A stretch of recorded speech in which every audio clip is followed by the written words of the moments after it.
Hey guys, tonight we're grinding our way through the bizarre and frankly depressing world of the medieval miller.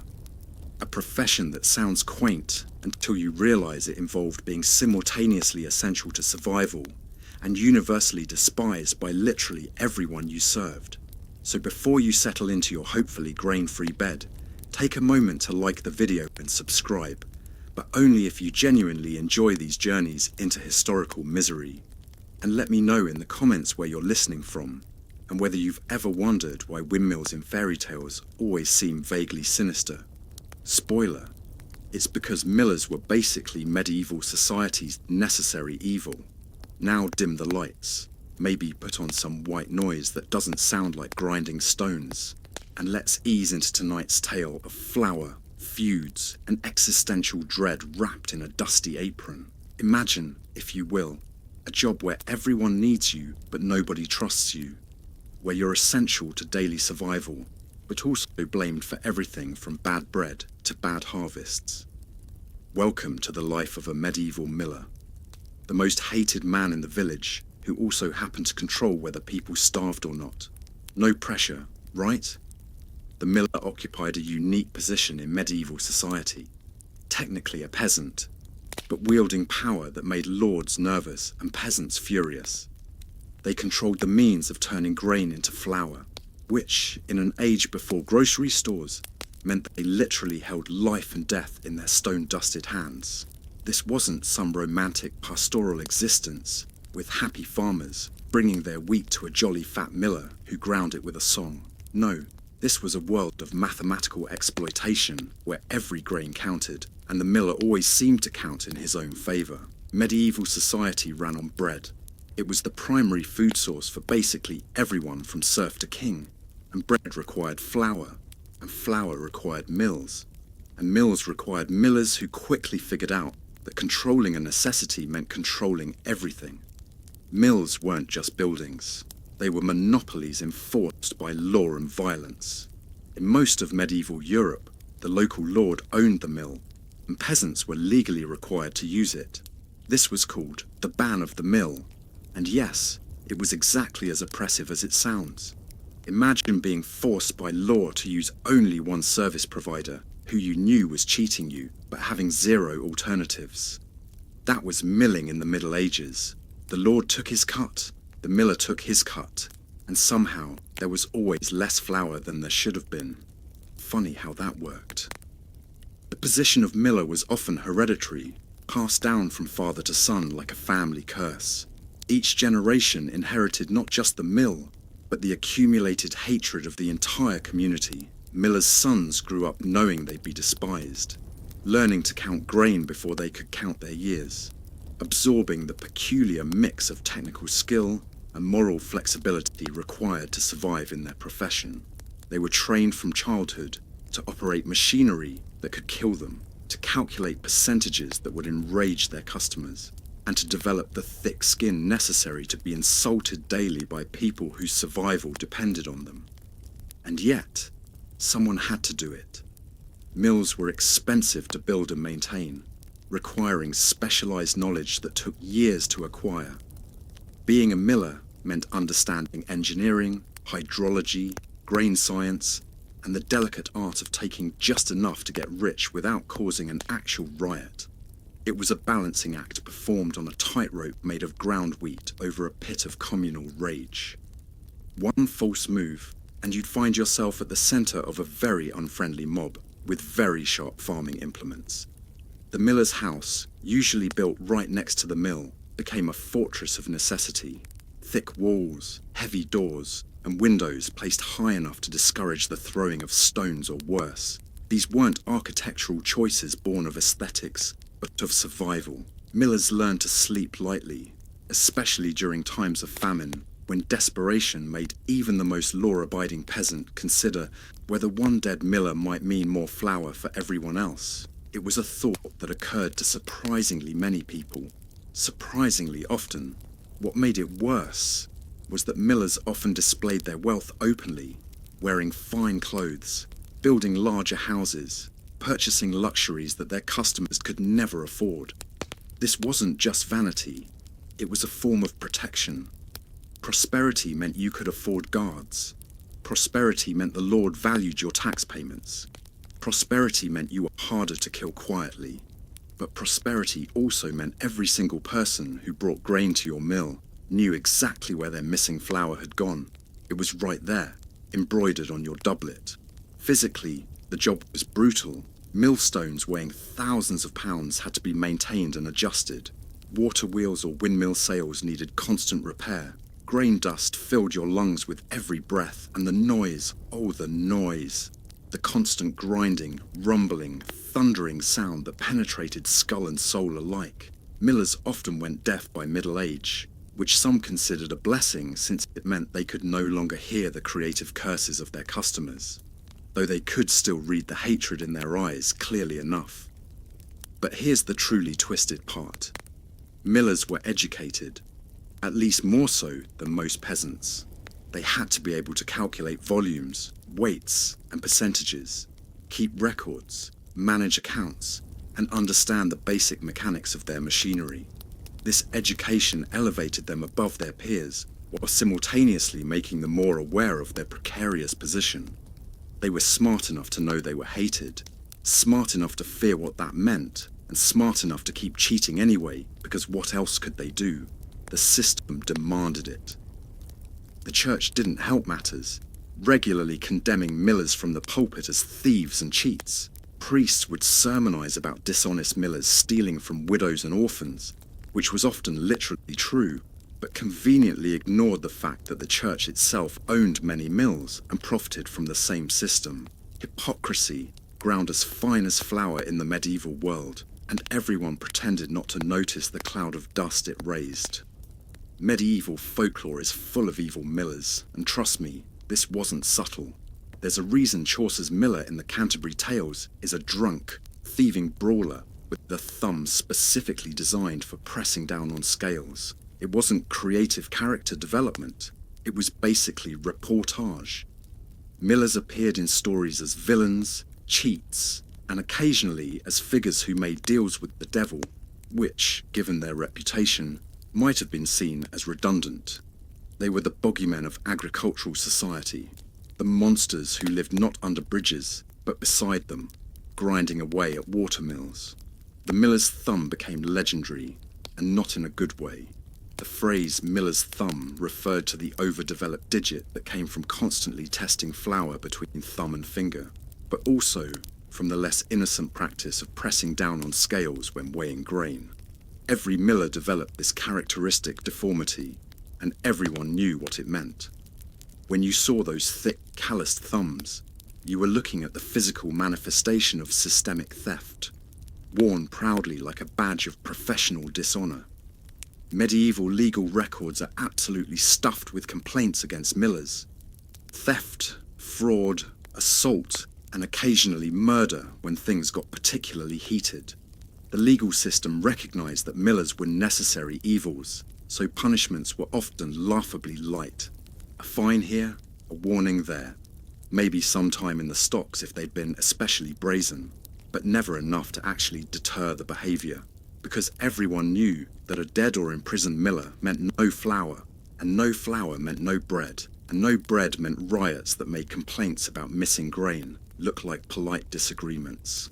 Some communities tried to regulate miller fraud through elaborate systems of oversight, appointing official grain weighers, installing sealed measures, requiring witnesses for every transaction. But millers were creative, and necessity bred innovation. They developed new ways to cheat faster than authorities could develop ways to catch them. False bottoms in containers, specially trained apprentices who could palm grain while seeming to pour it carefully, placed holes that leaked just enough to matter, but not enough to notice easily. The medieval miller's mill wasn't just a place of business, it was a masterclass in creative accounting. Then there were the miller's tales, and I don't mean Chaucer's variety.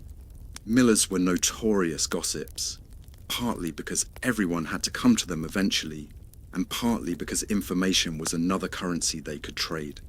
They knew who had a good harvest, who was struggling, who was sleeping with whom, and whose grain was suspiciously full of chaff. The mill became an information hub, where secrets were ground as fine as flour and spread just as widely. Millers weren't just stealing your grain, they were stealing your privacy too. And God help you if you tried to mill your own grain at home. Illegal hand mills called querns were contraband in many areas, punishable by fines, imprisonment, or having your illegal mill destroyed while you watched. The Lord's monopoly, protected by the miller's enforcement, was absolute. You would use the official mill, pay the official fees, and accept the official theft, or you would starve. There was no third option, unless you counted illegal milling, which could result in losing not just your grain, but your freedom. Relationships between millers and their communities were complex webs of dependence and resentment. People might hate the miller, but they'd still invite him to weddings because you didn't want to antagonize the person who controlled your flour supply. They might curse him behind his back, but smile to his face, because next harvest they'd need him again. It was a forced politeness that fooled nobody, a social dance performed through gritted teeth, with partners who despised each other but couldn't let go. The miller's family suffered by association. Millers' wives faced the same ostracism, viewed with suspicion at markets, excluded from social gatherings, treated as accomplices to their husbands' crimes, whether they were or not. Millers' daughters often had trouble finding husbands outside the profession, because who wanted to marry into a family everyone hated? Millers' sons had two choices: embrace the family business and accept a lifetime of hatred, or try to escape to another profession and hope their surname didn't follow them. Weather became deeply personal to millers in ways other people couldn't understand. A windless day meant no grinding and angry customers. Too much rain meant flooded mills and rotting grain. Drought meant the water wheels stopped turning. Every morning, a miller would wake and check the sky, not with a farmer's hope for good growing weather, but with the specific anxiety of someone whose livelihood and safety depended on forces entirely beyond their control. The sounds of a mill became the soundtrack to their entire existence. That constant grinding wasn't just their profession, it was their lullaby, their alarm clock, their dinner music. Millers' children grew up to that sound, learned to speak over it, dreamed with it. When mills stopped for repairs, the silence was deafening. Old millers often reported hearing phantom grinding sounds years after retirement, their brains unable to accept the absence of noise that had defined their lives. The irony was thick enough to spread on bread.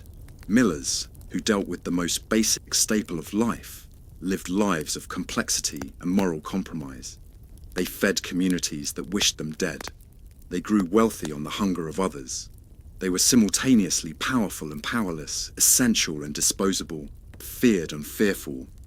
Every successful miller was a walking contradiction, a necessary evil in human form. And yet, someone had to do it. In a world without industrial farming, without transportation networks, without any of the infrastructure we take for granted, mills were civilization. Without them, grain was just inedible seeds. Without millers, communities couldn't exist beyond subsistence farming. They were the unloved heart of medieval life, pumping flour through the arteries of society while everyone wished they'd have a heart attack. Sleep came hard to millers, when it came at all, not just from the fear of violence or the sound of grinding, but from the weight of being necessary and hated. They'd lie in their beds, counting not sheep, but sacks of grain, calculating percentages, planning tomorrow's extractions. Their dreams were probably filled with wheat and accusations, with millstones that ground guilt instead of grain, with angry faces that all looked familiar because they were everyone they'd ever met. Some millers kept journals, and the surviving ones make for grim reading. Accounts of grain received and flour distributed, but between the lines, you can read the isolation. Notes about who paid and who couldn't, who argued about weights, who threatened violence. One miller wrote about a dream where he ground himself in his own mill, producing flour white as snow and pure as heaven. He woke to find he'd been crying in his sleep. The mill itself became a character in these men's lives. They knew every sound it made, every vibration, every quirk. They could diagnose problems by the change in pitch of the grinding, feel when stones needed dressing by the texture of the flour. The mill wasn't just where they worked. It was an extension of themselves, a massive, groaning, grinding extension that turned grain into gold and neighbours into enemies. In the end, being a medieval miller meant accepting a devil's bargain, wealth and security in exchange for your reputation, your relationships, and quite possibly your soul. It meant being the villain in everyone else's story, the monster parents used to threaten children, the example priests used to illustrate greed. It meant knowing that your death would be celebrated, your funeral attended mostly by people checking to make sure you were really gone. So tonight, as you drift off to sleep in your modern world, where flour comes pre-packaged and nobody knows their miller's name, spare a thought for these men. They were thieves, yes, but thieves trapped in a system that demanded theft. They were the necessary monsters of medieval life, grinding away day and night, keeping civilization fed, while civilization wished them dead. They were the unloved engine of progress, turning grain into bread and trust into dust, one stolen handful at a time. Now, let's talk about how someone actually became a miller in medieval society, because you didn't just wake up one day and decide to be universally despised for profit. No, becoming a miller was usually a generational curse, passed down from father to son like a hereditary disease. Mills were expensive, sometimes costing as much as building a small castle, so they tended to stay in families. If your father was a miller, congratulations, you were probably going to be a miller too, whether you wanted to spend your life covered in flour and hatred or not. The apprenticeship began young, sometimes as early as 7 or 8 years old. Millers' sons would start by doing the worst jobs, cleaning the millstones, chasing away rats, carrying endless sacks of grain until their spines compressed. They learned to read the weather, not for farming, but for milling. They studied the flow of rivers, the patterns of wind, the weight of different grains in their hands. By the time they were teenagers, they could calculate percentages in their heads faster than a merchant with an abacus, all while maintaining the poker face necessary to shortchange someone to their face. But here's where it gets interesting. Some millers weren't born into it. Some were actually recruited. Lords who owned mills needed competent managers, and they'd occasionally pluck a particularly clever peasant from the fields, someone who showed aptitude for numbers and a flexible relationship with morality. These recruited millers were often even more hated than hereditary ones, because they were seen as class traitors, peasants who'd sold out their own for a chance at the mill. The technical training was genuinely complex. A medieval mill wasn't just 2 stones rubbing together. It was a sophisticated piece of engineering that required constant adjustment and maintenance. Apprentice millers learned about gear ratios, water flow dynamics, and the proper angle for millstone grooves. They studied different types of grain, wheat, barley, rye, oats, each requiring different grinding techniques. They learned to tell good grain from bad by smell, by touch, by the sound it made when poured. They could identify moisture content by feel and predict flour quality by the colour of the kernels. The financial education was just as important. Millers had to keep accounts, usually in their heads since many couldn't write. They needed to know the going rates for different grades of flour, understand the local lord's tax requirements, and calculate exactly how much they could skim without causing a riot.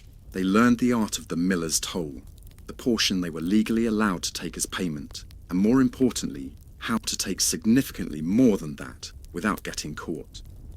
Millers also needed to understand basic law, particularly the laws around milling monopolies. The ban system meant that peasants were legally required to use the lord's mill, and millers were essentially enforcers of this monopoly. They had to know the penalties for illegal milling, the procedures for confiscating illegal hand mills, and how to testify in court against those who tried to grind their own grain. They were part businessman, part engineer, part lawyer, and full-time thief. The social climbing began immediately upon taking over a mill.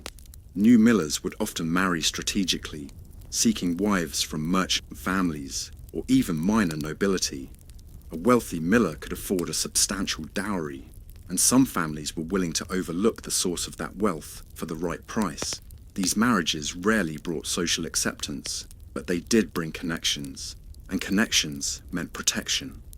Young millers learned to dress the part. While peasants wore rough homespun, millers adopted merchant fashions, fitted tunics, dyed fabrics, sometimes even fur trim.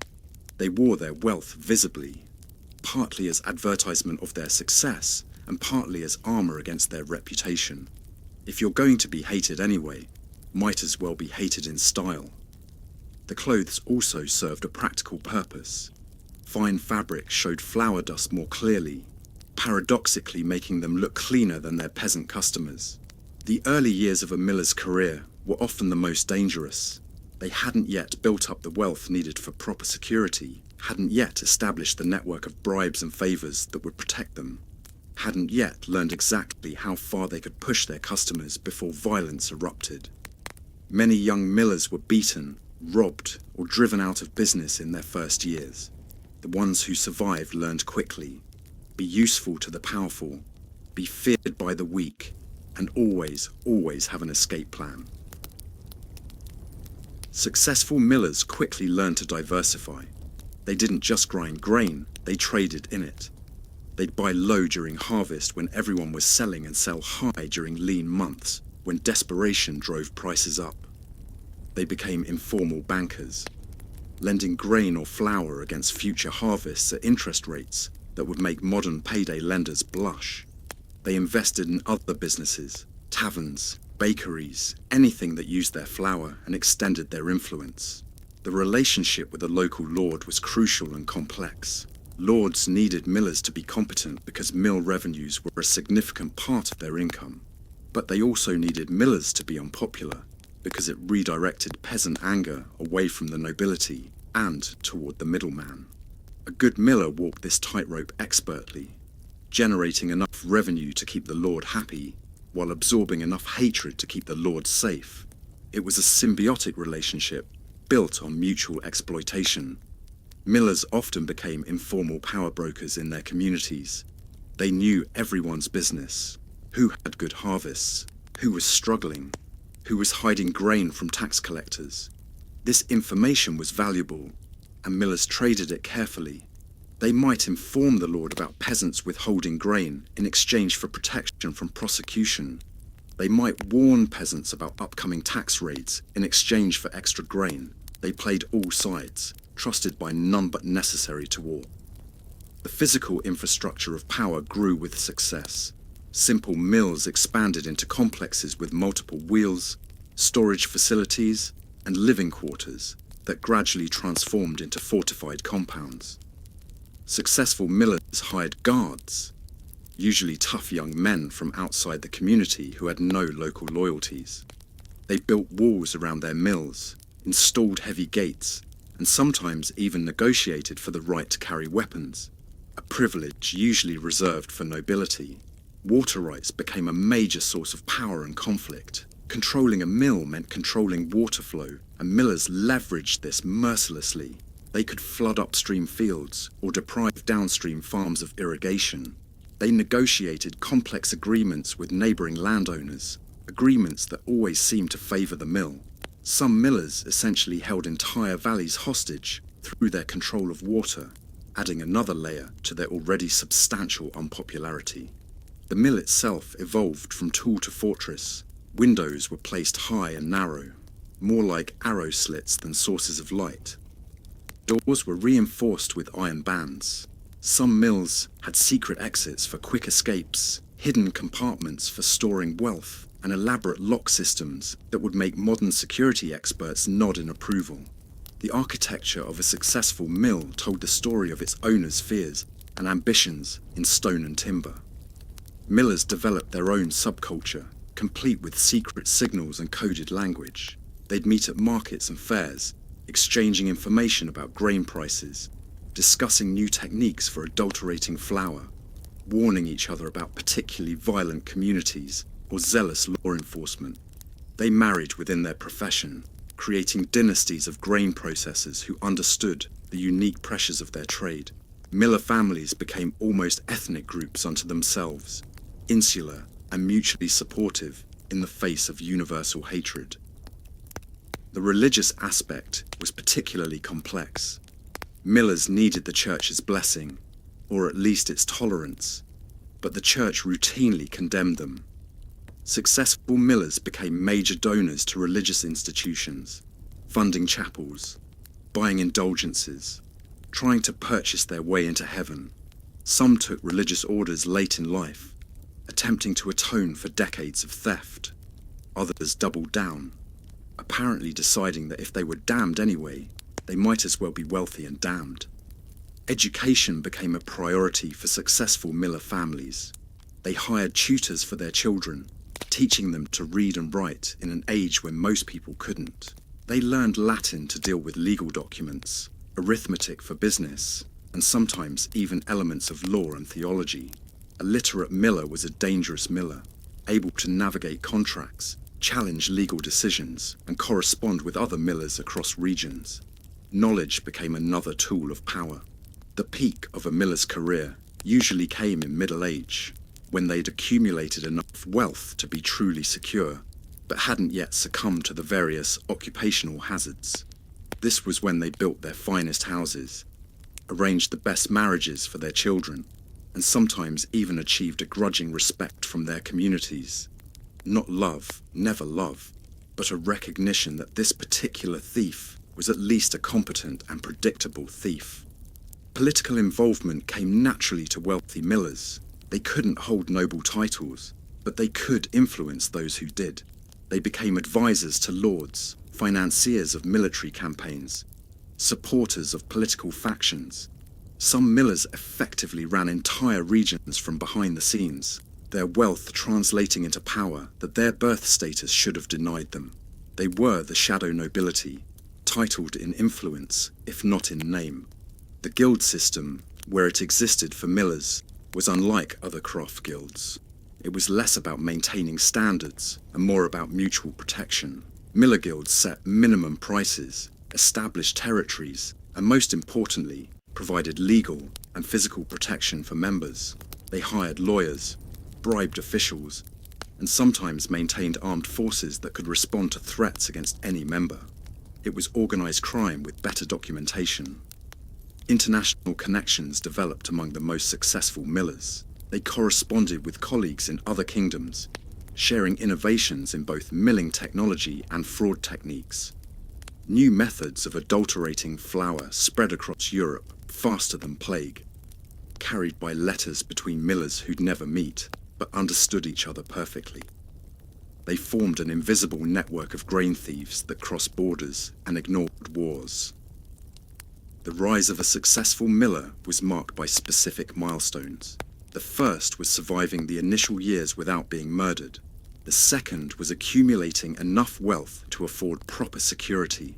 The third was establishing relationships with power that provided political protection.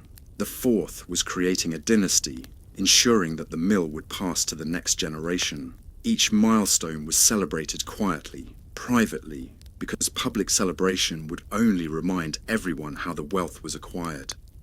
Architecture became a statement of success.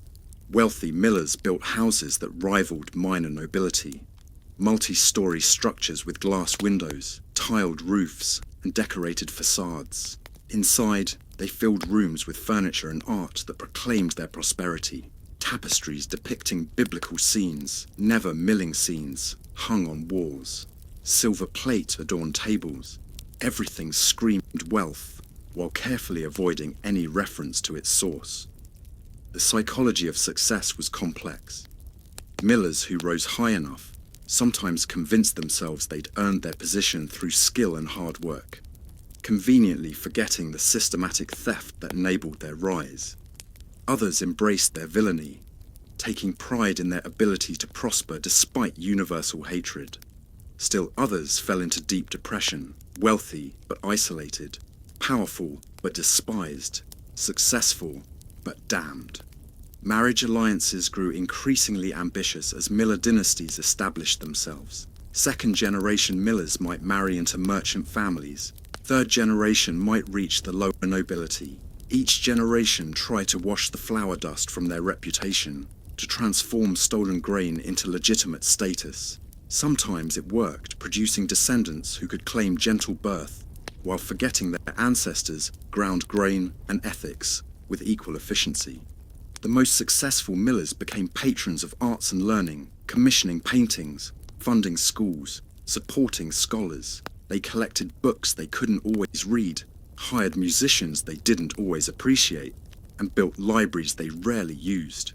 It was conspicuous consumption designed to prove they were more than mere grain thieves.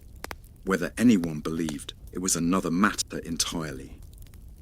Regional variations in milling created different paths to power.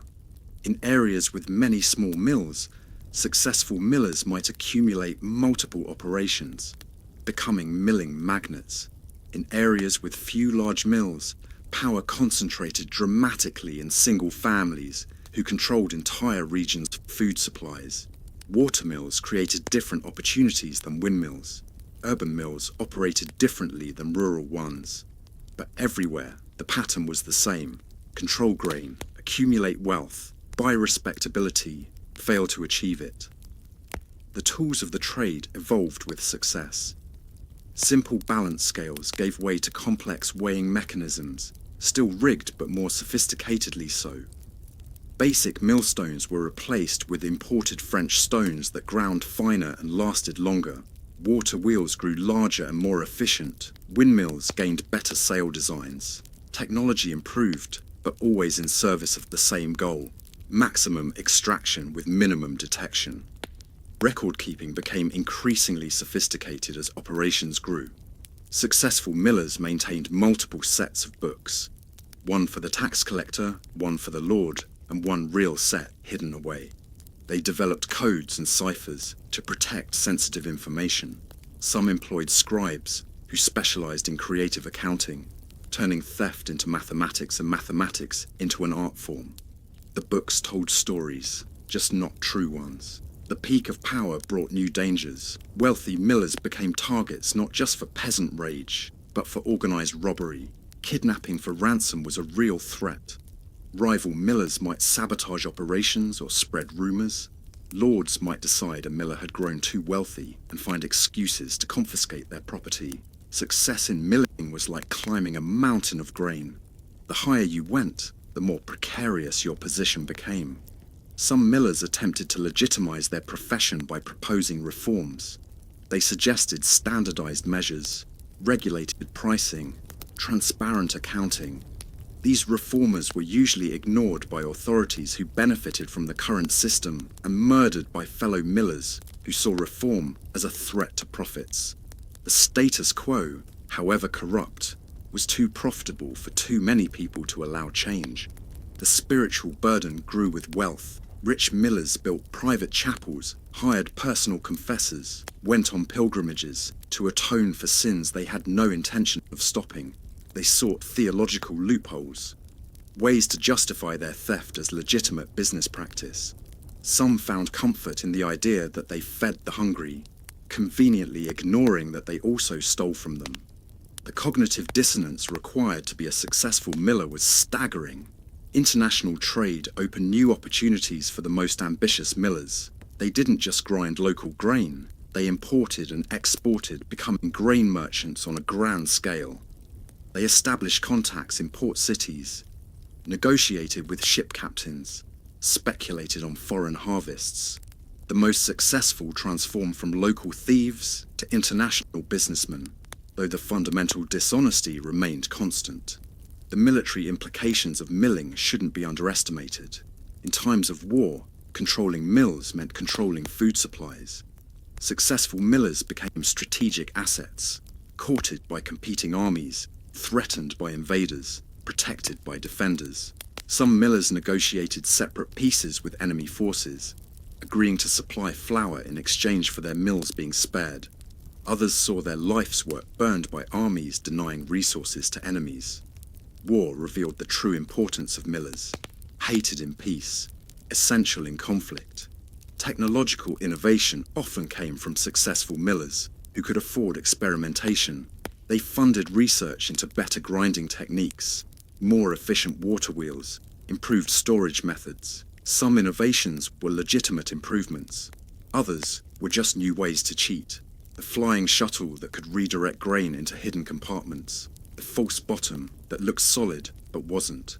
The specially grooved millstones that retained more flour than they should. Innovation in service of dishonesty. The social rituals around successful millers were fascinating. They were invited to important events but seated carefully, close enough to show their importance but far enough to maintain social distance. They gave expensive gifts that were accepted with distaste. Their children were educated alongside their betters, but never quite accepted as equals. They lived in a perpetual state of almost respectable, almost accepted, almost forgiven for their profession. The peak years of a milling dynasty were marked by specific achievements, multiple mills under family control, marriages into merchant or minor noble families, sons educated for professions other than milling, though they usually returned to the family business, daughters married with dowries large enough to overcome the stigma of their origins, houses that rivaled manor houses, tombs that proclaimed earthly success while hoping for heavenly forgiveness. But even at the peak, the fundamental transaction remained unchanged. Grain went in, flour came out, and somehow there was always less than there should be. The methods might become more sophisticated, the scale grander, the theft better hidden, but the essential dishonesty persisted. Every successful miller was ultimately just a very accomplished thief, no matter how fine their clothes or grand their house.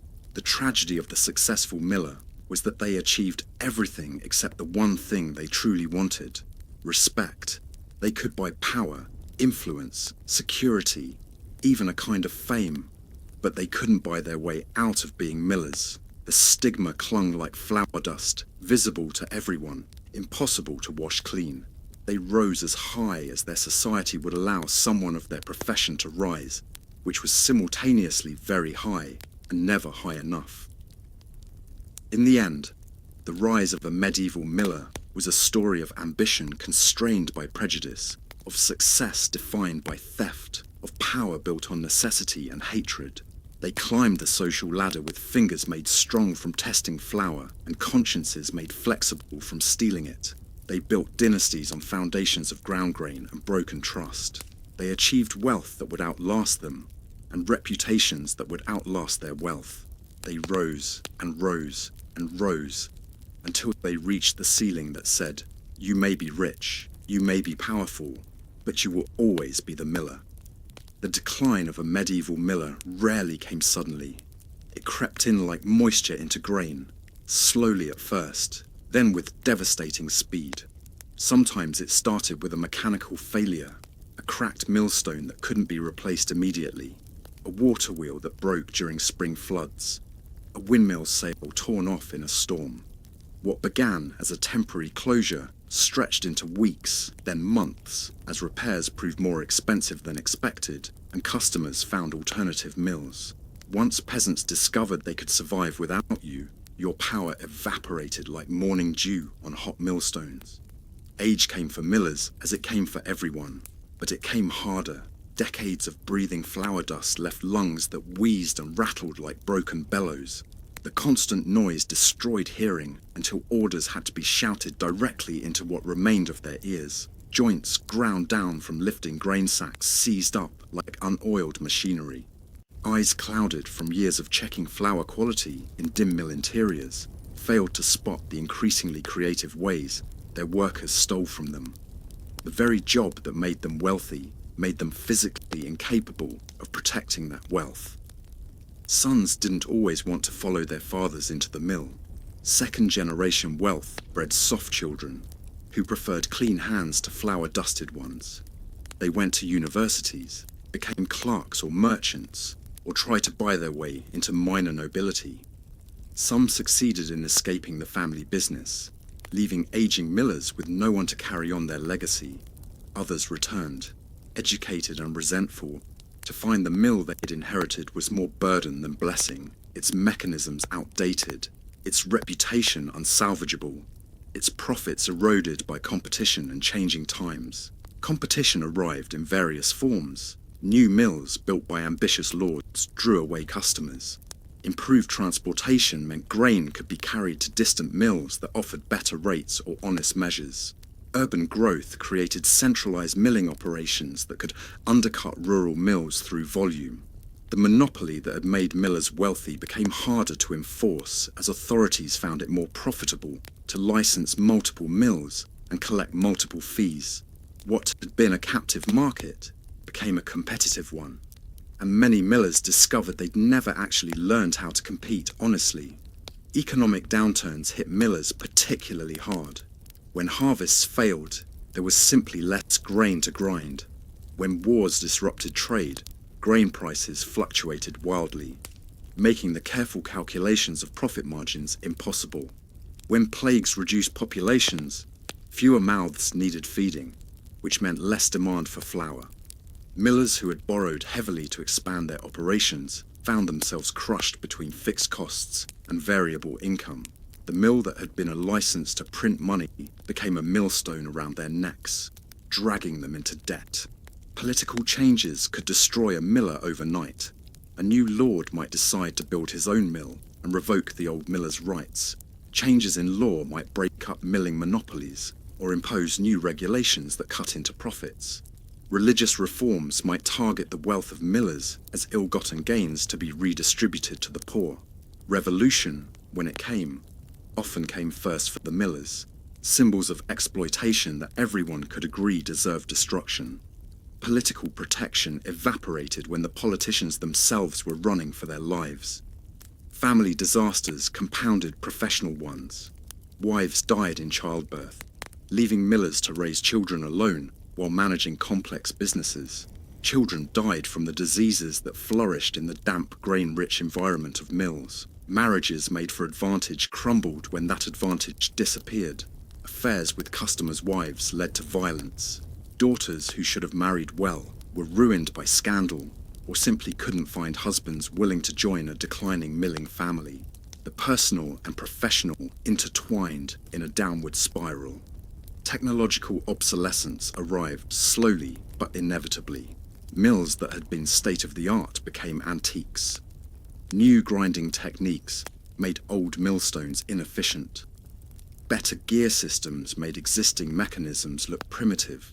Millers who had spent decades perfecting their craft found that craft suddenly outdated.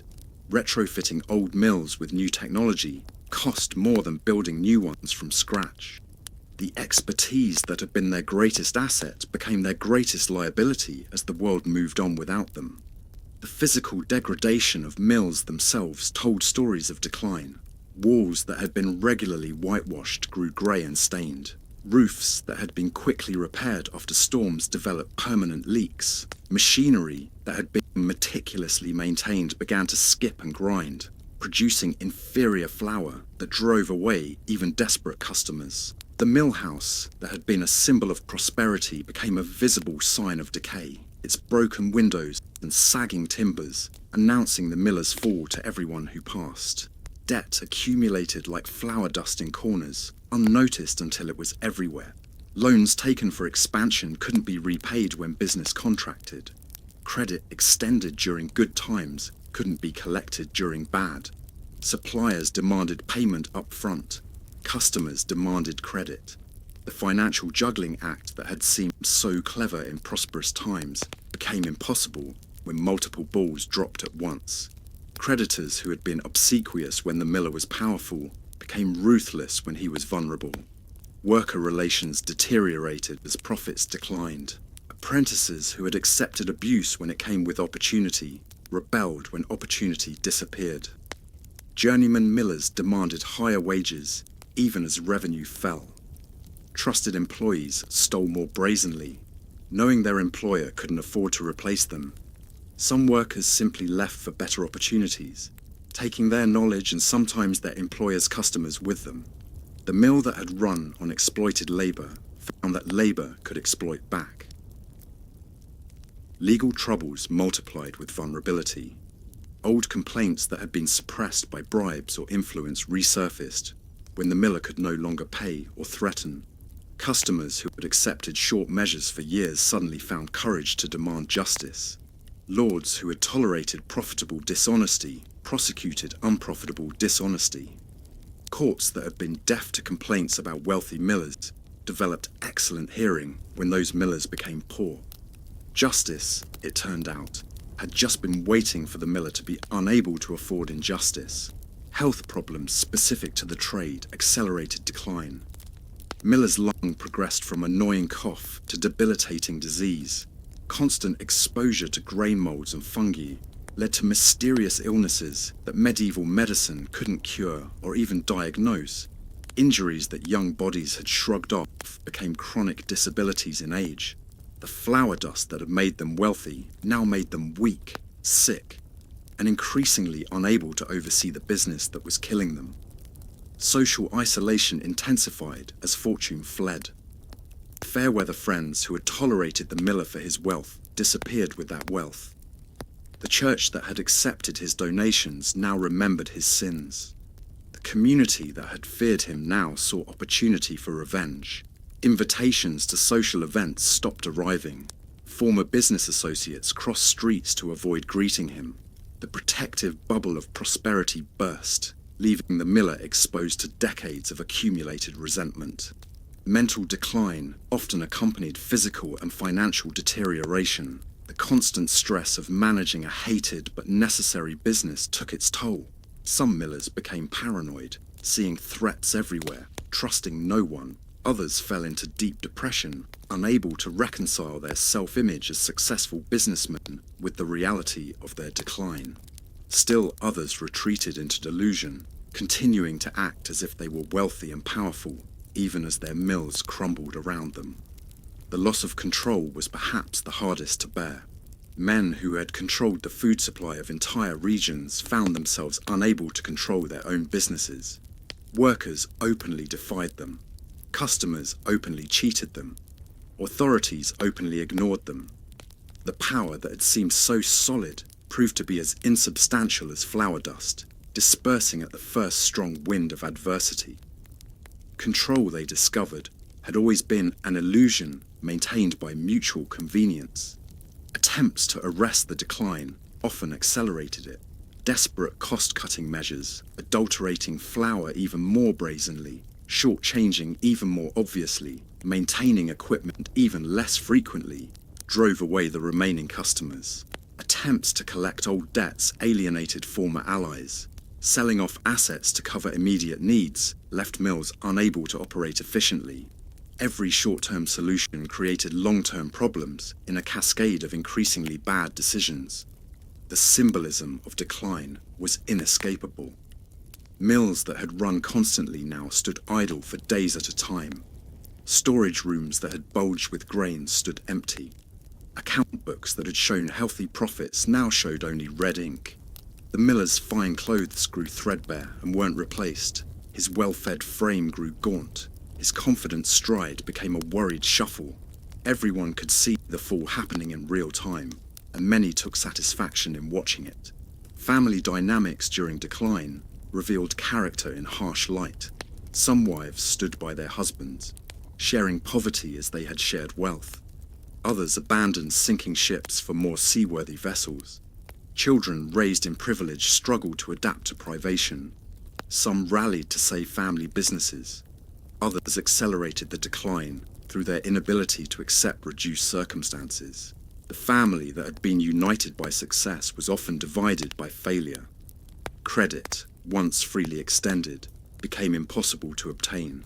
The same merchants who had begged for the miller's business now demanded cash on delivery. Banks that had competed to loan money now competed to call in loans. The financial infrastructure that had supported the miller's rise became the mechanism of his fall. Without credit, repairs couldn't be made. Without repairs, efficiency dropped. Without efficiency, profits vanished. Without profits, credit became even more impossible. The psychological impact on Miller's children was profound. Raised in wealth and educated for better things, They found themselves inheriting debt and disgrace instead of prosperity and power. Some fled, changing their names and denying their origins. Others stayed and fought hopeless battles to restore family fortunes. Still others embraced the decline, becoming bitter living reminders of how far the family had fallen. The sins of the fathers were visited upon the children with compound interest. Efforts to diversify often came too late. Millers who had focused solely on grain processing found themselves unable to adapt to other businesses.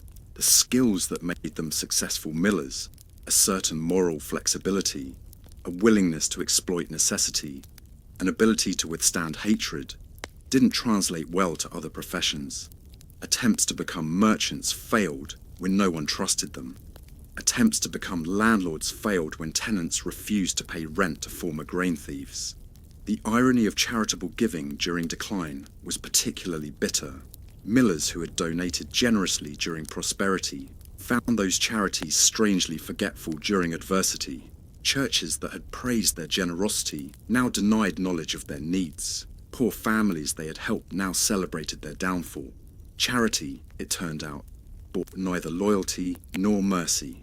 The bread cast upon waters came back waterlogged and inedible. Sometimes decline came from external disasters. Wars destroyed mills as strategic targets. Floods washed away not just buildings, but entire livelihoods. Fires consumed wooden structures filled with flammable grain dust. Plagues killed workers and customers alike.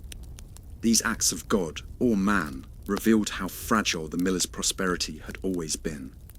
Built on foundations that could be swept away by forces beyond anyone's control. The legal dismantling of milling monopolies represented systemic decline for the entire profession. As medieval structures gave way to early modern ones, the exclusive rights that had made millers wealthy evaporated. Free trade meant real competition. Standardized weights and measures meant less opportunity for theft. Professional oversight meant traditional practices became criminal offences. The world was changing, and the miller's place in it was shrinking. Regional economic shifts could doom local mills. Trade routes that moved left formerly prosperous areas as backwaters. Cities that grew drew rural populations away. Agricultural changes, new crops, new methods, enclosures, altered the fundamental economics of grain production. Mills that had been strategically located became inconveniently isolated. The geography that had made fortunes now unmade them. The rise of professional classes created new competition for the miller's traditional roles. Trained accountants replaced the miller's informal banking. Professional merchants handled grain trading more efficiently. Licensed inspectors ensured fair measures. The multiple functions that millers had bundled, grinding, trading, lending, information brokering, were unbundled and professionalized, leaving millers with only their original function and much less opportunity for profit. Changing social attitudes toward trade and honesty made traditional milling practices increasingly unacceptable. What had been winked at as clever business became prosecuted as fraud. The moral flexibility that had been an asset became a liability. Younger generations, influenced by new ideas about commerce and ethics, found their fathers' practices embarrassing and indefensible. The culture was shifting, and millers found themselves on the wrong side of history. The decline of a mill affected entire communities, though rarely with sympathy for the miller. Workers lost jobs, suppliers lost customers. The local economy that had grown around a successful mill contracted. But instead of blaming larger economic forces, communities usually blamed the miller personally, as if his individual failure had caused the systemic problems. The hatred that had been held in check by necessity flowed freely once that necessity disappeared. Personal vices often accelerated professional decline. Gambling debts accumulated. Drinking increased as problems mounted. Affairs became more reckless as marriages strained. The self-discipline that had enabled success eroded under pressure. Some millers seemed almost to embrace their destruction, as if fulfilling the negative expectations everyone had always had of them. Self-fulfilling prophecies ground as inexorably as millstones. The physical abandonment of mills created rural ruins that stood as monuments to fallen prosperity. Empty buildings attracted vagrants and outlaws. Unused machinery rusted and rotted. Mill ponds filled with silt. Water wheels collapsed into rivers they no longer turned. These ruins became local landmarks, pointed out to children as cautionary tales about the wages of greed. That's where the old miller used to steal from everyone became a common refrain. Attempts to sell declining mills often revealed their true value, or lack thereof. Properties that had seemed priceless when generating income proved nearly worthless without it. Potential buyers calculated the cost of repairs, the challenge of restoring reputation, the difficulty of competing in changed markets, and usually decided to build new elsewhere. Mills sold for fractions of their former estimated values, when they sold at all. The social descent was marked by specific humiliations. Seats in church that had been prominent were moved to the back. Social invitations that had been grudgingly extended stopped entirely. Former customers who had been obsequiously polite became openly contemptuous. Children who had been forced to play with Miller's children now forbade their own children from doing so. Every day brought fresh reminders of lost status. Legal battles during decline drained resources and energy. Disputes over water rights that had been won through influence were relitigated when that influence waned. Property boundaries that had been generous when the miller was powerful were challenged when he was weak. Every agreement, every contract, every traditional arrangement became subject to challenge. The law that had been a tool became a torment. Some millers attempted to pass off failing businesses to unsuspecting buyers, engaging in elaborate frauds to hide the true state of their operations. They kept two sets of books, not to hide profits from taxes, but to hide losses from buyers. They ground old grain to make mills seem busy during inspections. They bribed customers to speak positively to potential purchasers. These deceptions rarely succeeded for long and usually hastened complete collapse when discovered. The psychological stages of decline followed predictable patterns. Denial came first, temporary setbacks soon to be reversed. Anger followed, at ungrateful customers, at unfair competition, at changing times, bargaining, attempts to negotiate with creditors, with authorities, with God, depression, as reality became undeniable, and finally, sometimes, acceptance, though many never reached this stage, dying bitter and unreconciled to their fall. Religious interpretation of decline varied with the miller's previous piety. Those who had been publicly religious saw their fall as divine punishment for sins they'd always known they were committing. Those who had been skeptical became more so, seeing no justice in their suffering when worse men prospered. Some found genuine faith in adversity. Others lost whatever faith they'd had. The mill that had ground grain became a millstone grinding faith and doubt together. The effect on marriages during decline depended largely on why the marriage had been made. Unions based on love sometimes strengthened under adversity. Those based on advantage crumbled when advantage disappeared. Some wives discovered strength they didn't know they had. Others revealed weaknesses previously hidden by comfort. The domestic sphere, once cushioned by wealth, became another battlefield in the war against decline. Cultural shifts in food production and distribution undermined the entire basis of traditional milling. New preservation techniques meant less reliance on immediate grinding. Improved transportation meant grain could be processed far from where it was grown.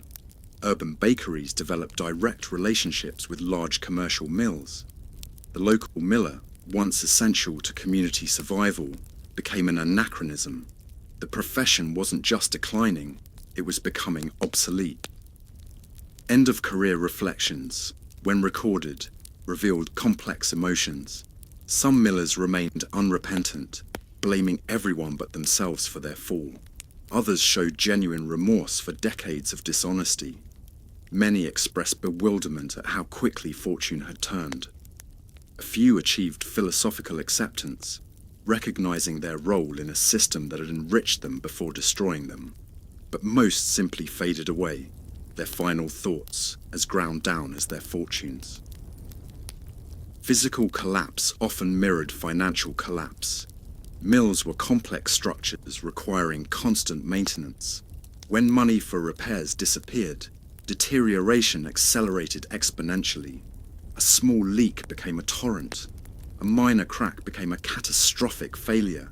The same water that had powered prosperity now destroyed it, seeping into foundations, rotting timbers, washing away the physical evidence of former success.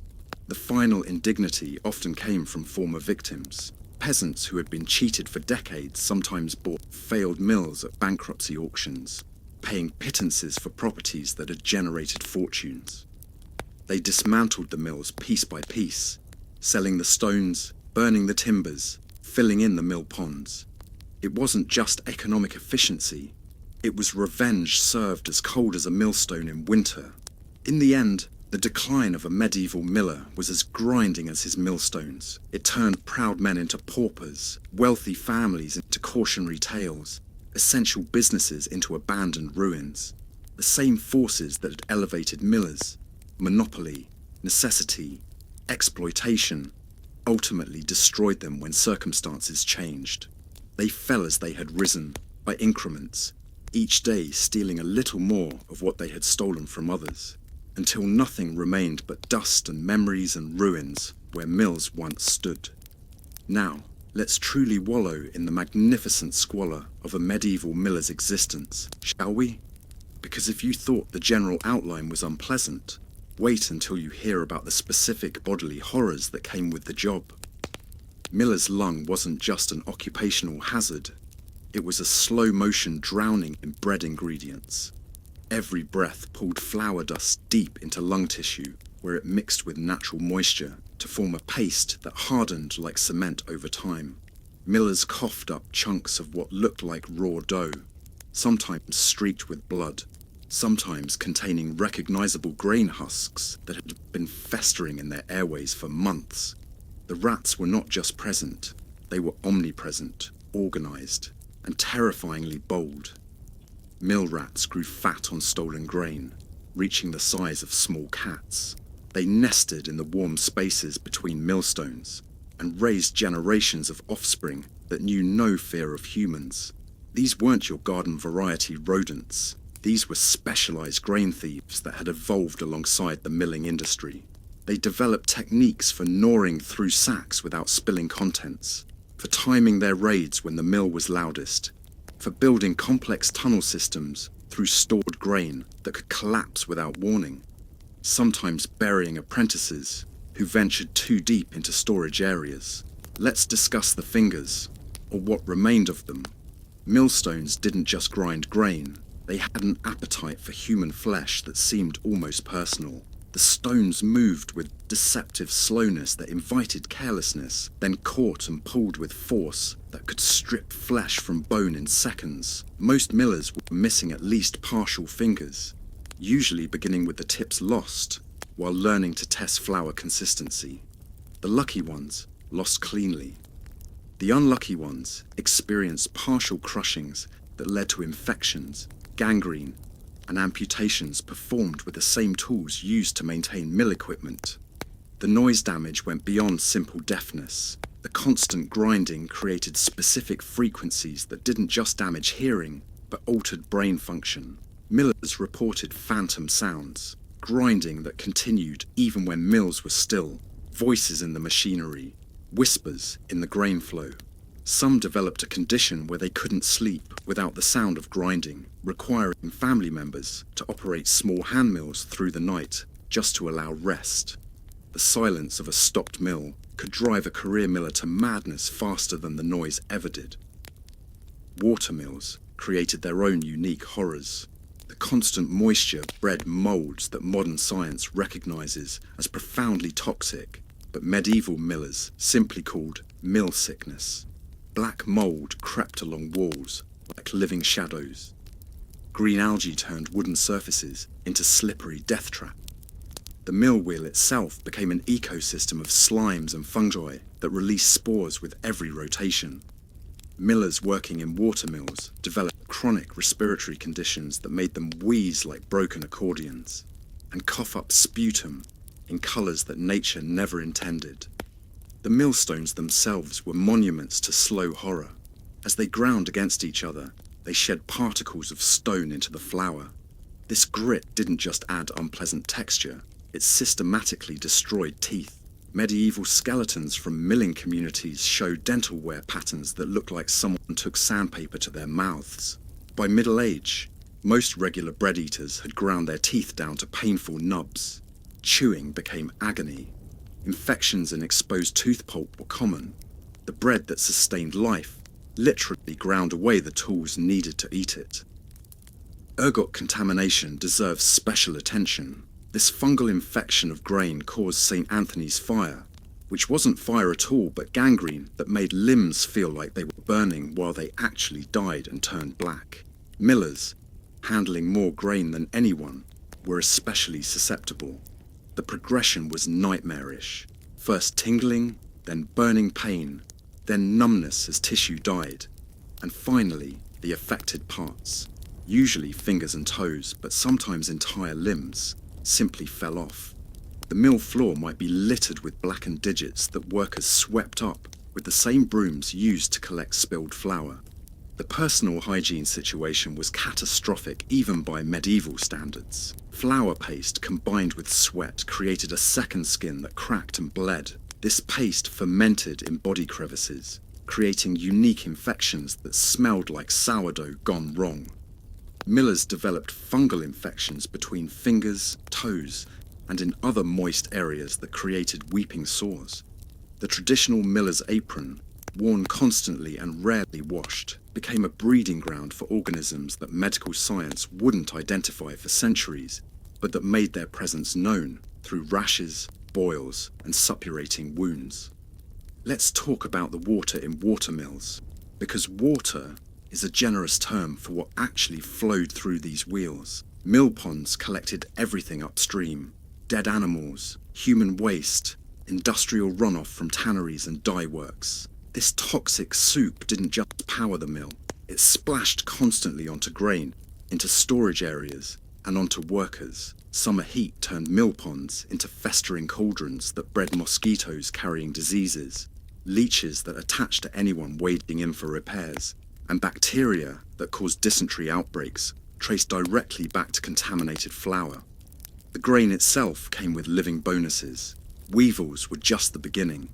Grain moths laid eggs that hatched into larvae that spun silk through entire storage bins, creating massive clumps of grain held together by insect excrement and silk. When disturbed, clouds of moths would erupt, getting into eyes, noses, mouths. Their scales caused allergic reactions, swollen airways, streaming eyes, skin rashes that looked like burns. Some millers became so sensitized that merely opening a grain sack could trigger anaphylactic responses.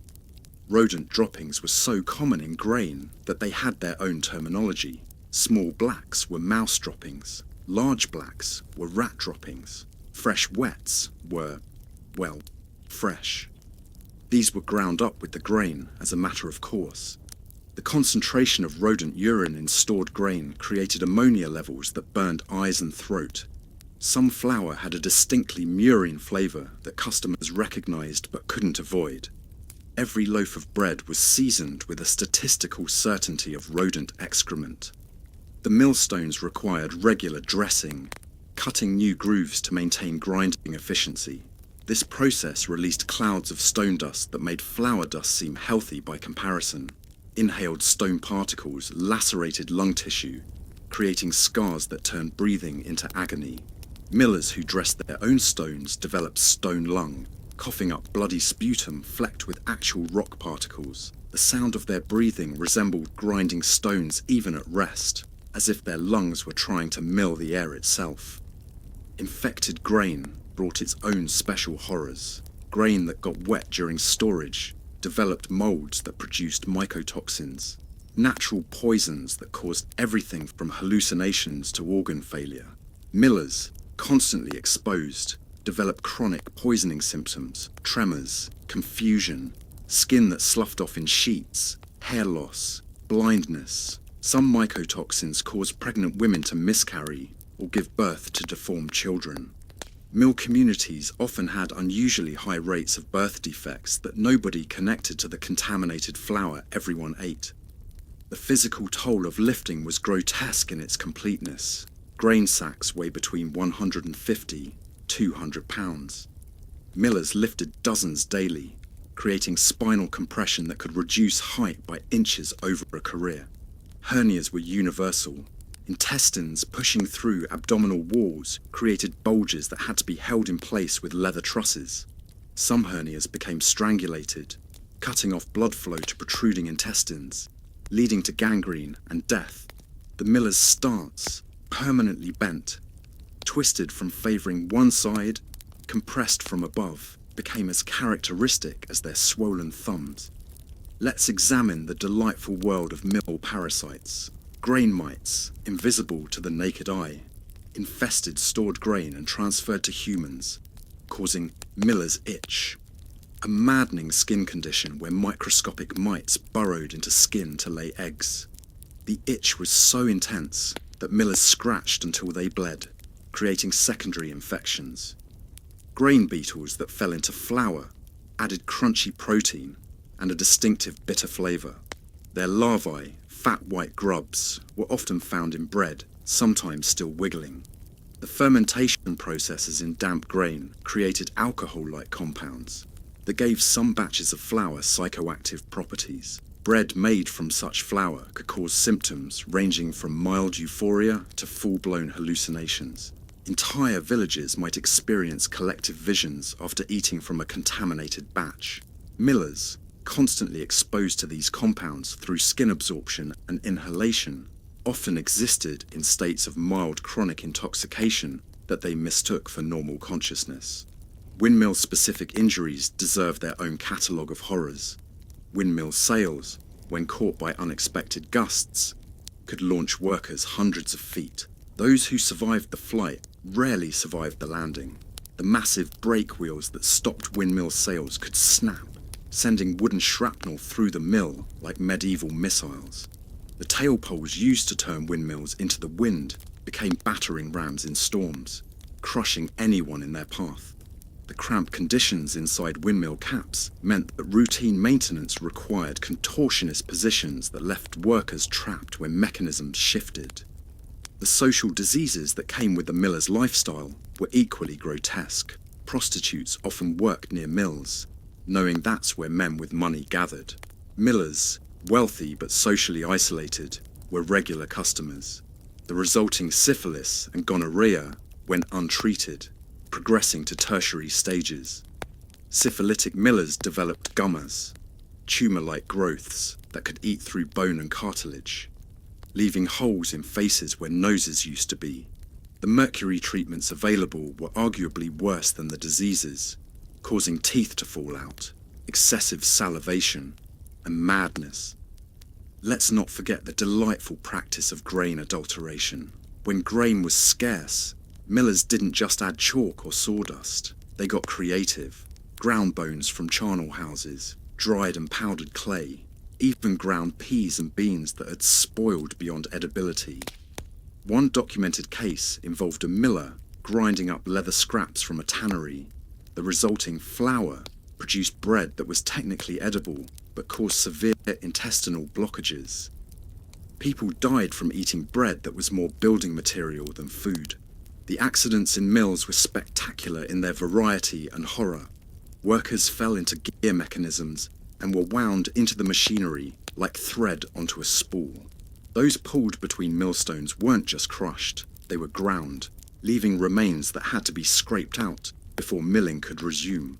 Apprentices cleaning mill races, water channels, were sometimes surprised by sudden water releases that didn't just drown, but battered them against stone walls with force that liquefied internal organs. The mills consumed workers as efficiently as they consumed grain. Animal contamination went beyond rats and mice. Birds nested in rafters, decorating stored grain with droppings. Cats brought in to control rodents died in hidden corners, their corpses contaminating entire storage areas with putrefaction. Insects that fed on corpses transferred to grain, carrying bacteria that caused diseases. One historical account describes opening a grain bin to find it entirely colonized by maggots from a cat that had died inside. The grain was used anyway. Protein was protein. The clothing of millers told its own disgusting story.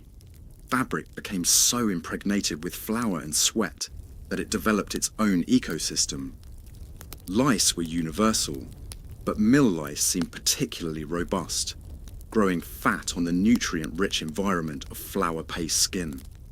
Fungal infections spread from skin to clothing and back again in an endless cycle. When millers' clothing was finally burned, washing was pointless after a certain level of contamination.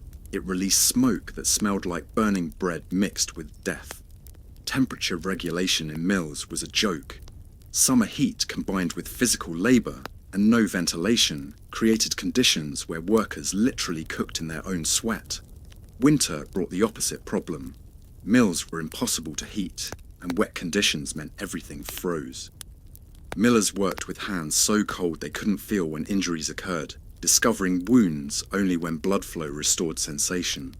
Frostbite was common, adding to the collection of missing digits that marked the profession. The dental situation deserves expanded discussion. Beyond the damage from grit, millers developed unique dental problems from constantly tasting flour. The paste accumulated in mouth crevices, fermenting and creating acids that dissolved tooth enamel. Miller's mouth described a condition where teeth rotted from the inside out, appearing fine externally while the interior turned to mush. Abscesses were constant, creating facial swellings that could close eyes and make eating impossible. Some millers had to suck flour and water gruel through reeds because chewing was beyond them. Water contamination created another layer of horror. Mills often served as informal sewage treatment plants, with human waste from upstream communities flowing directly through mill races. During epidemics, this meant grinding grain with water that carried active disease. Cholera, typhoid, and dysentery spread through flour supplies, creating disease cycles where the cure, bread to maintain strength, was also the cause. Millers who drank mill water developed chronic intestinal conditions that left them in constant pain and frequent explosive distress. The psychological horror of knowledge deserves mention. Millers knew exactly what went into flour. They saw the rat droppings, the insect parts, the mold, the adulterants. Yet they ate the same bread as everyone else because there was no alternative. Imagine knowing your food is contaminated, but having to eat it anyway, feeding it to your children, watching them develop the same diseases you have. The cognitive dissonance required to function, selling poison as food or consuming it yourself, created a unique form of mental anguish. Seasonal variations in horror kept things interesting. Spring brought floods that waterlogged stored grain, creating fermentation that could produce enough gas to explode storage buildings. Summer's heat accelerated decomposition of everything organic in the mill. Autumn's harvest season meant working 20-hour days until exhaustion caused accidents. Winter froze water wheels solid, requiring dangerous ice-breaking work that often resulted in workers falling through ice into machinery. Each season brought its own catalogue of miseries. The children of millers faced their own specific horrors. Raised in these toxic environments from birth, they developed immunities to some hazards while succumbing to others. Mill children were often identifiable by their wheezing breath, premature dental loss, and the characteristic hunched posture that came from helping carry grain before their spines fully developed. They played in grain bins where rats nested, treating massive rodents as pets. Their toys were often millstone fragments that continued shedding grit into their hands. Pregnancy in mill environments was particularly dangerous. The constant heavy lifting caused miscarriages. The toxic exposures led to birth defects. The mycotoxins in grain could cause labour to begin prematurely or stop entirely. Millers' wives often delivered stillborn children or infants who lived only hours. Those who survived often showed signs of chronic poisoning, low birth weight, developmental delays, unusual susceptibility to disease. The mill that ground grain also ground away at the possibility of healthy offspring. The wounds specific to milling developed their own horrible characteristics. Crushing injuries from millstones didn't just break bones, they pulverized them into fragments that worked their way out through skin over months or years. Cuts from mill machinery, contaminated with grain dust and rat feces, developed infections that created tunneling wounds, surface healing that concealed deep abscesses. Some millers had wounds that never healed, constantly draining pus mixed with flour paste in a substance that defied description. The economic grotesqueries matched the physical ones. Desperate millers didn't just shortchange on weight, they developed elaborate systems for recycling the worst possible materials. Flour swept from floors, contaminated with every possible pollutant, was rebagged and sold to the poorest customers. Grain that mice had nested in, complete with infant mouse corpses, was ground and sold as seconds. The economic pressure to use everything meant that nothing was too contaminated to process. Waste not, want not. Even if waste was exactly what you were selling. Vision problems plagued millers from multiple sources. Flour dust created chronic conjunctivitis, eyes constantly red, weeping, and painful. The darkness inside mills, contrasted with bright outdoor light, caused severe eye strain. Stone dust from dressing millstones could embed in corneas, creating permanent scratches that turned vision into looking through frosted glass. Many elderly millers were functionally blind, operating mills by touch and sound alone, which led to its own set of accidents and contaminations. The parasites found in mills formed their own ecosystem. Beyond grain mites and beetles, there were flour moths whose larvae produced silk that bound flour into unusable clumps. Sochids, tiny insects that fed on mold, swarmed in millions, creating living clouds that got into every orifice. Larger stored product beetles could bite, leaving welts that festered. Some mills had infestations so severe that the grain appeared to move on its own, undulating with the movement of countless insects beneath the surface. Let's discuss the flies. Mills attracted flies in biblical proportions, not just house flies, but flesh flies, drawn by the constant injuries and infections among workers. Blowflies laid eggs in open wounds, creating maggot infestations in living tissue. The medical treatment involved manually removing each maggot with tweezers, a process that could take hours and had to be repeated daily. Some millers simply gave up, coexisting with their maggot inhabitants until infection or blood loss ended the relationship. The fungal infections deserved their own encyclopedia. Beyond common molds, mills harboured exotic fungi that created conditions medieval medicine had no names for. Skin would develop scales like fish, nails would thicken and curl like ram's horns, hair would fall out in patches, replaced by fungal growths that resembled moss. Some infections produced fruiting bodies, mushroom-like growths emerging from human skin. Millers became walking terrariums, their bodies hosting fungal colonies that flourished in the flour-rich, moist environment. Temperature shock was a constant danger. Moving from the heat of working near grinding stones to the cold of outdoor winter air could trigger heart attacks. The reverse, coming into a heated mill from freezing conditions, caused blood vessels to expand so rapidly that workers fainted, sometimes falling into machinery. The human body wasn't designed for the extreme temperature variations that mill work required. Those who survived developed circulatory problems that turned fingers and toes black, even without ergot poisoning.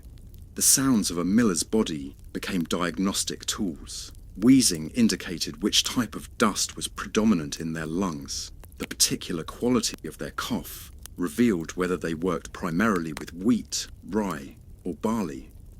Joint sounds, grinding, popping, crackling, told stories of specific repetitive injuries. Elderly millers' bodies were symphonies of occupational damage, each sound a note in the composition of a life spent grinding grain and being ground in return. Finally, let's address the deaths. Millers didn't just die. They died in ways that became cautionary tales, crushed by millstones, drowned in mill ponds, suffocated in grain bins, infected by contaminated wounds, poisoned by their own adulterants. Some died of exhaustion, literally working themselves to death during harvest season. Others died of violence, killed by angry customers or competitors. But perhaps the worst deaths were the slow ones. The gradual accumulation of a lifetime of toxic exposures, injuries, and infections that turned bodies into monuments to occupational hazards. The grotesque details of a miller's life weren't aberrations, they were the norm. Every miller who survived to old age did so despite their profession, not because of it. They were walking catalogues of everything that could go wrong with the human body when exposed to the particular combination of hazards that milling entailed.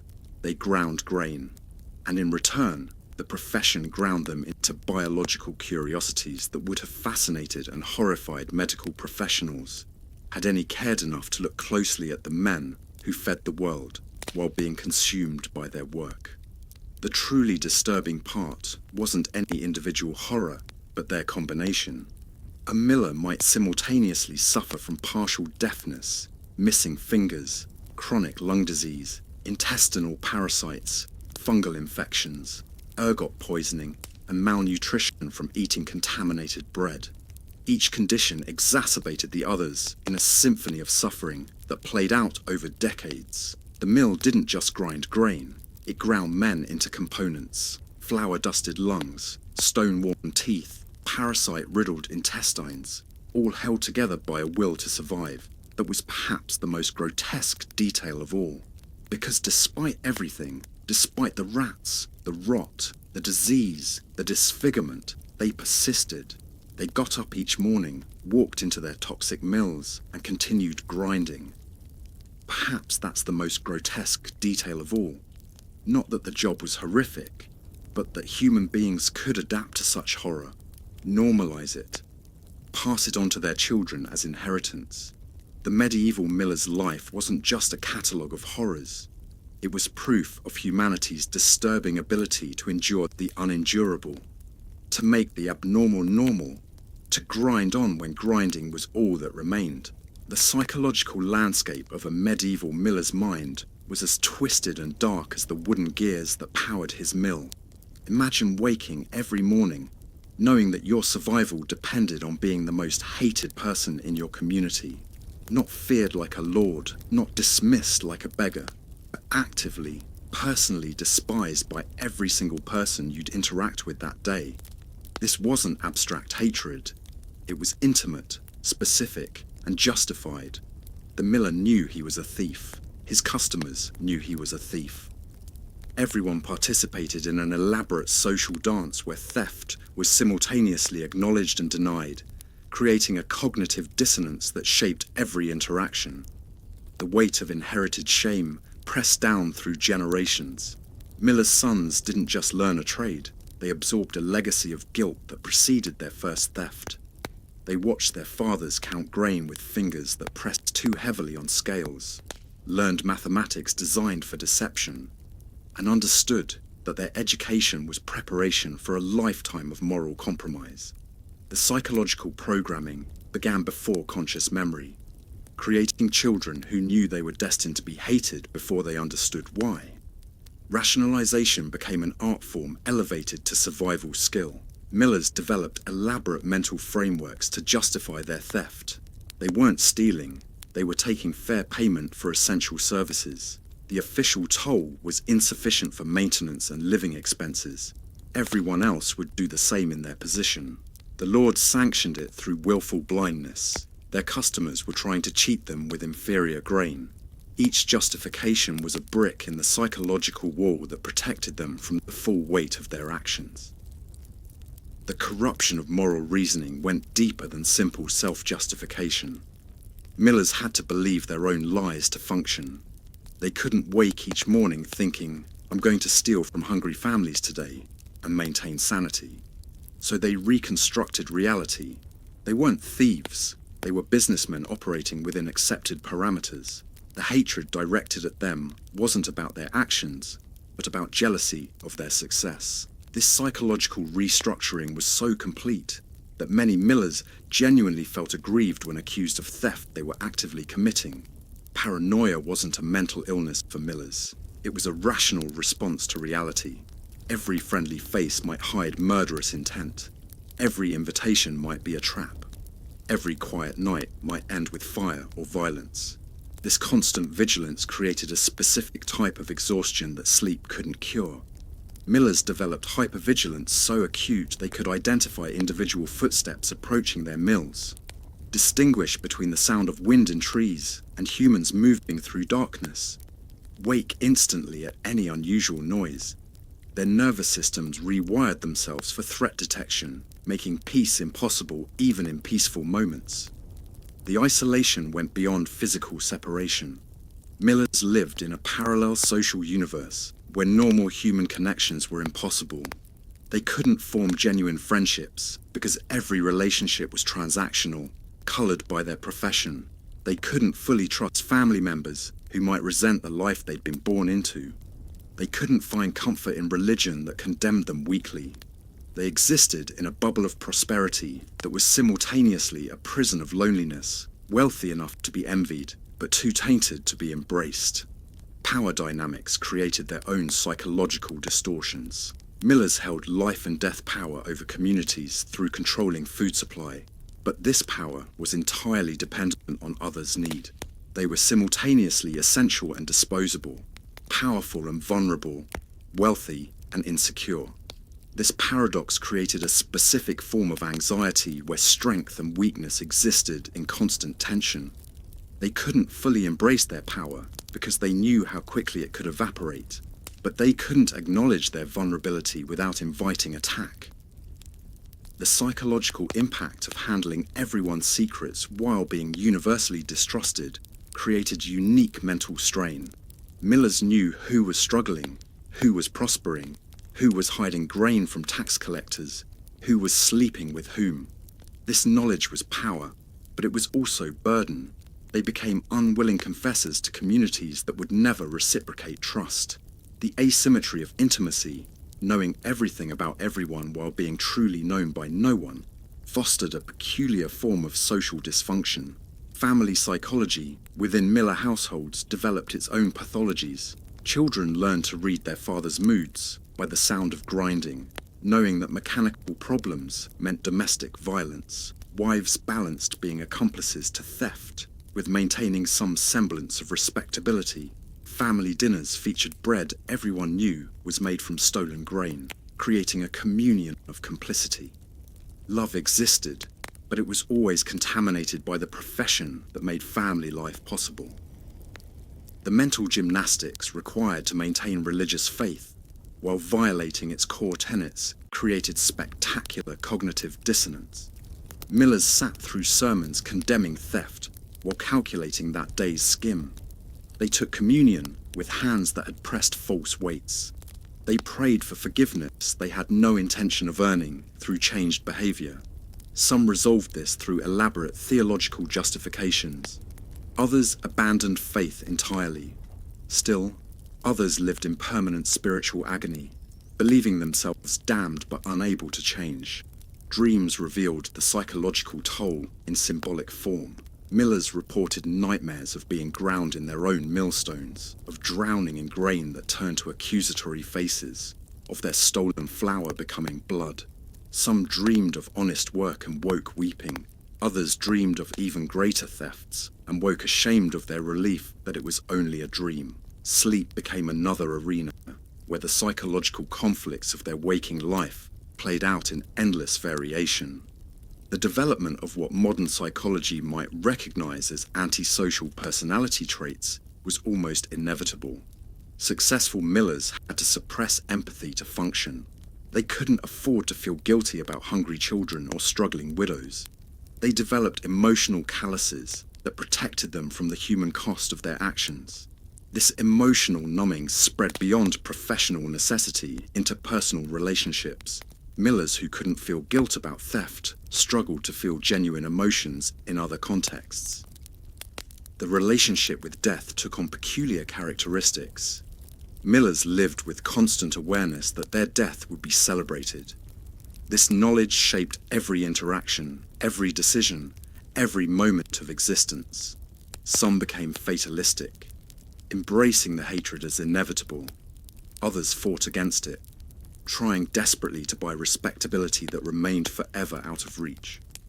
The psychological weight of knowing your funeral would be a festival created a unique form of existential dread. Substance abuse was common, but took specific forms. Millers didn't just drink, they drank alone in their mills, surrounded by the machinery that defined and confined them. The grinding sound became drinking rhythm. The isolation became more bearable through alcohol's blur. Some millers reported that drunkenness was the only time they felt honest, freed from the constant calculation and performance their profession required. Of course, drunken millers made mistakes that sober millers would never make, creating cascading consequences. The psychology of wealth accumulation among the universally despised created its own pathologies. Money couldn't buy friends, respect, or genuine security. So millers accumulated wealth obsessively, as if enough gold could eventually outweigh hatred. They became misers, not from greed, but from the psychological need to quantify success in the only way available to them. Every coin was a point scored against a world that despised them, but the score never seemed high enough to declare victory. Sexual psychology among millers reflected their social position. Wealthy enough to attract partners, but too despised for genuine relationships, many turned to prostitutes or affairs with equally desperate individuals. These encounters provided physical release but deepened emotional isolation. Some millers developed peculiar sexual fixations related to their work. Arousal connected to power dynamics, to theft, to the very hatred directed at them. The mill shaped not just their economic life, but their most intimate desires. The burden of educating children for a despised profession created unique parental psychology. Miller fathers had to simultaneously prepare their sons for success and for hatred.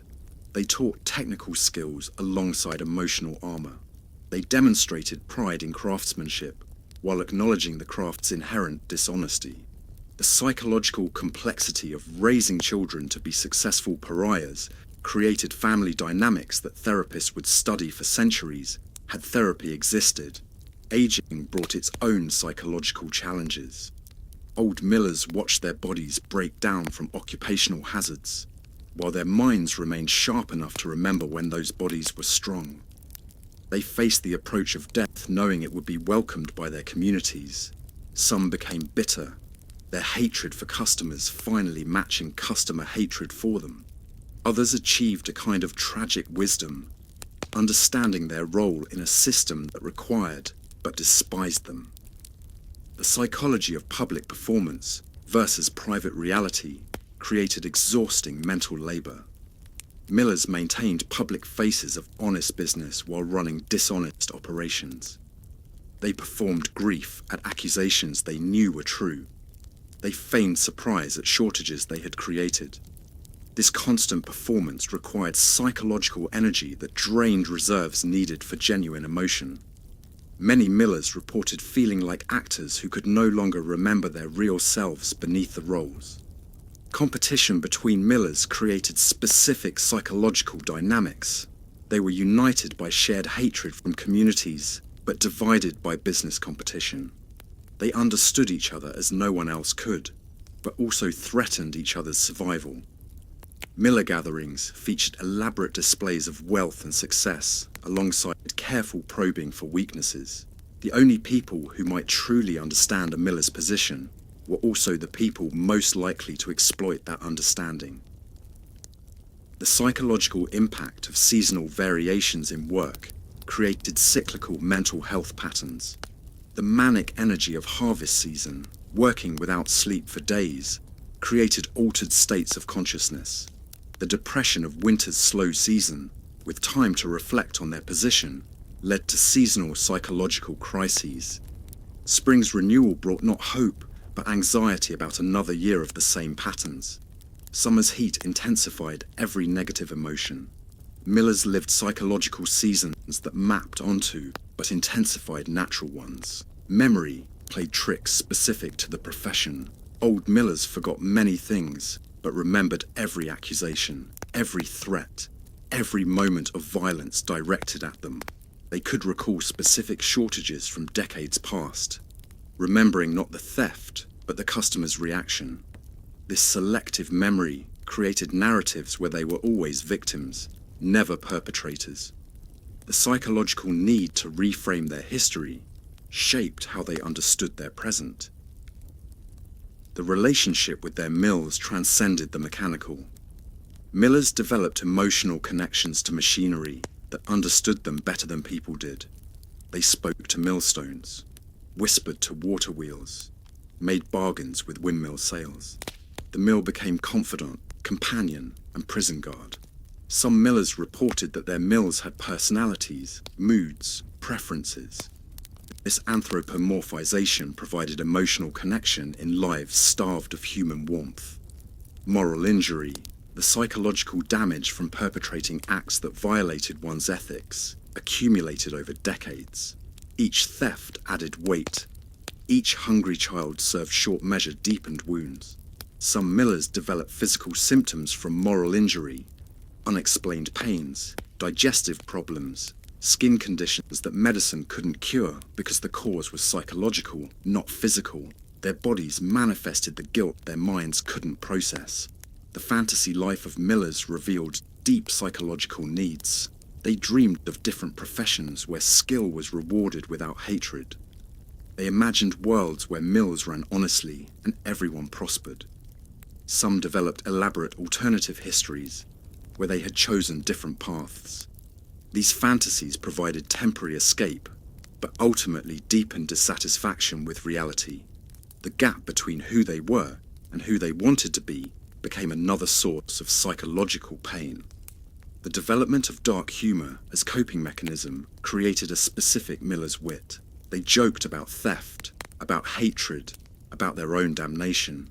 This humor served as pressure valve and social bonding among millers, but it also normalized their actions and deepened their alienation from normal moral frameworks. Laughing about stealing from hungry families required psychological adjustments that affected all areas of emotional life. Near the end of life, many millers experienced what modern psychology might term existential crisis. They looked back on decades of theft, isolation, and hatred, wondering if survival had been worth the cost. Some achieved peace through religious conversion, though the sincerity of deathbed repentance from professional thieves was questioned.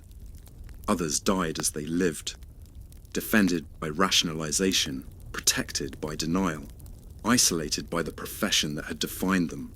The tragedy of miller psychology wasn't in any single distortion, but in their accumulation. Each defensive mechanism, each rationalization, each emotional callus made sense in isolation. Together, they created human beings profoundly separated from their communities and themselves. The mill ground more than grain. It ground away empathy, authenticity, and connection, leaving behind successful businessmen who were failed human beings. In the end, the psychological profile of a medieval miller was a case study in how circumstances could shape and distort human consciousness.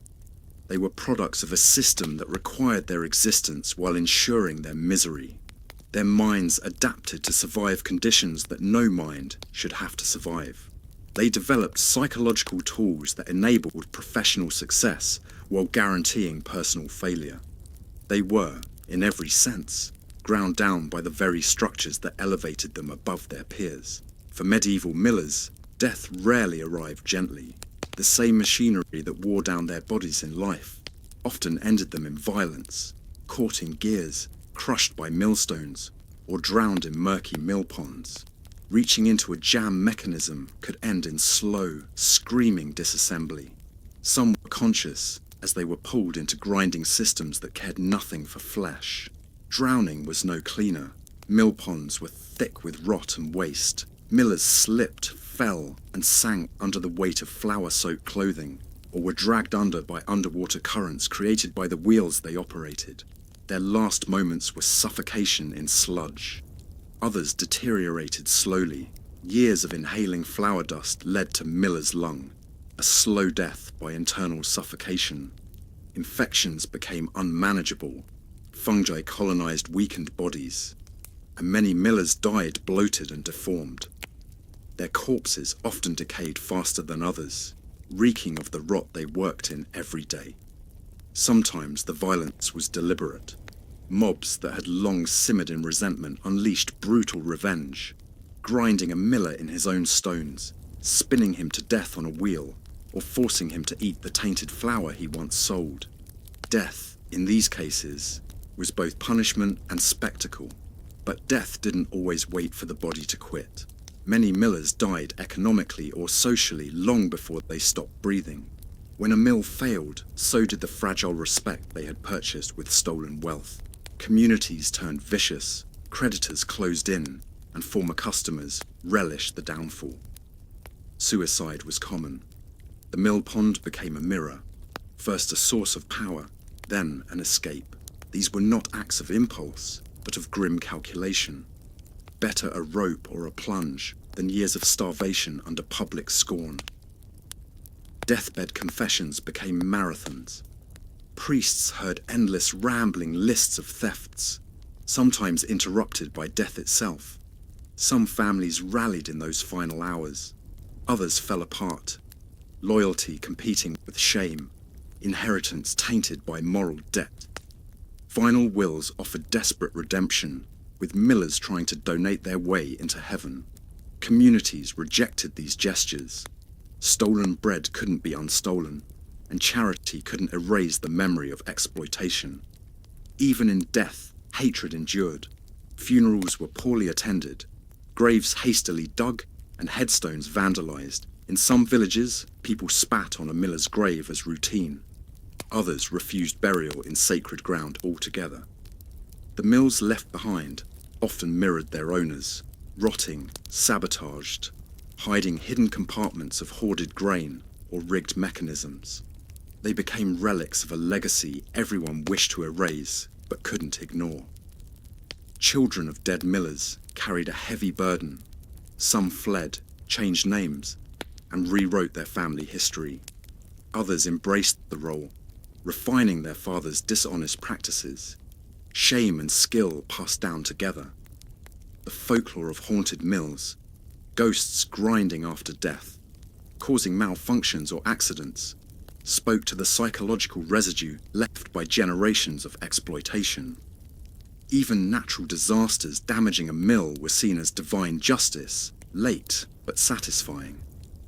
Ultimately, millers died the way they lived, necessary, hated, and alone. Their deaths were not just physical endings, but social exorcisms. And the community, though fed by them for years, rarely mourned when the grinding finally stopped. So ends the story of the medieval miller, a man who fed his neighbours while quietly robbing them, who served a system that demanded corruption, and who became a villain by doing exactly what was required. He wasn't a glitch in the system, he was the system. Feudal laws gave him monopoly and power, then judged him for using it. The very structure of medieval life guaranteed his transformation into a thief and then condemned him for it.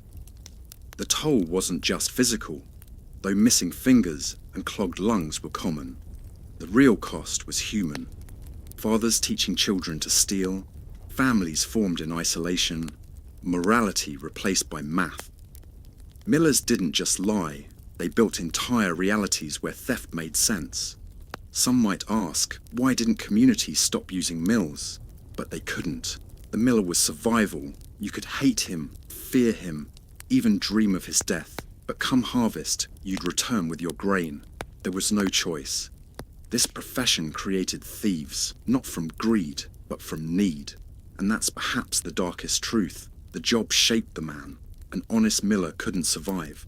And when you can't afford honesty, it becomes a luxury reserved for the starving. There's bitter irony in the fact that millers, surrounded by food, lived sick. They ate what they processed, contaminated bread, toxic air, spoiled grain. They were poisoned by the very work that made them rich. In another world, these men might have been innovators or community leaders. Instead, their intelligence was used to deceive, their skills honed for theft. The greatest loss wasn't the stolen grain, it was the wasted potential. So as you rest, consider this. Systems still exist that grind down people, that reward survival over ethics, that turn jobs into traps. The miller's tale is done, but the wheel keeps turning, and in its echo, we might hear something uncomfortably familiar.